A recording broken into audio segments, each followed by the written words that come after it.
Шымкенттегі нөмірі 3-ші балалар эстетикалық саз мектебінде бүгінде 850-ге жуық бала білім алуда. Музыка мен ән айту және би өнеріне бейімі бар оқушылар мектепке 5 және 6 жастан бастап қабылданады. Осындағы өнер саласының майталмандары алдымен жастардың талантын тексеріп, содан кейін барып олардың бойындағы өнерін ұштайды. Балалардың жаңағы мақсаттарын айқындау үшін бірінші аспаптарын барлығын көрсетіп таныстырып шығамыз. Балалар өздері теледидардан көрген аспаптарын, немесе жаңағы сахнадан көрген аспаптарын іздеп келеді осы жерге.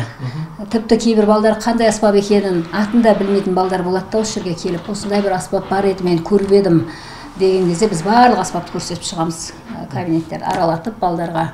Бала соның ішіне таңдайды өздерінің аспаптарын, және соған қарай балалардың жаңағы музыкалық қабілетін тексеріп қабылданады.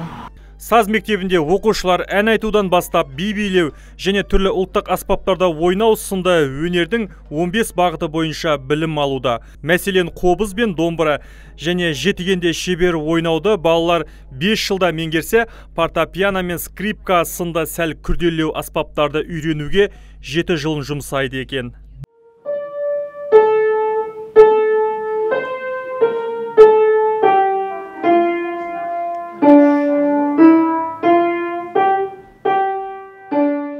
Аспаппен қоса олар нота үйрену, сольфеджио пәні бар. Сольфеджио және ритмика, ырғақты үйренетін өздер пәндері бар. Және 2 сыныптан бастап қосылатын саз әдебиеті, саз әлем әдебиеті 2 түрге бөлінеді.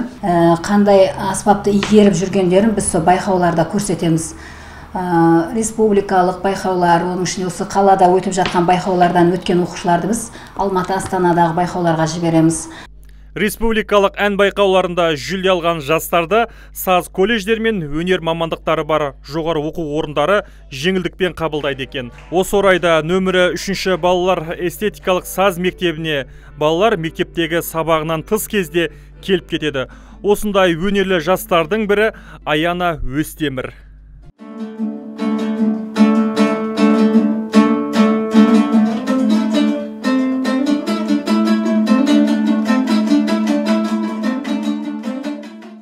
5 жыл ішінде саз мектебінде дәстүрлі ән айту мен бірнеше күйлерді орындауды үйренген Аяна алдағы уақытта жоғары оқу орнына түсіп, музыкалық білімін жетілдірмекші. Мен енді ең басынан домбыраға қызығушылығым онша қатты болған жоқ, бірақ уақыт өте келе 5-ші сыныптан кейін осы қазіргі оқып жатқан 9-ші сыныпқа дейін көптеген күйлер үйрену арқылы және де теледидардан және де көптеген музыкалық аспаптардан ойнап, жаңа естіп, оркестрден үйреніп білгендерімді көргеннен соң өте қатты қызыға бастадым.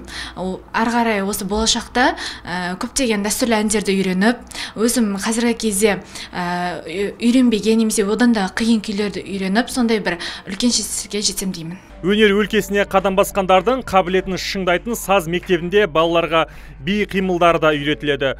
Түрлі музыкалық аспаптарда ойнауды меңгеріп, болашақта үлкен сахналарда ән шырқап, биіктерден көрінемін дегендерге мұндағы мамандар жалықпай үйретуге әзір.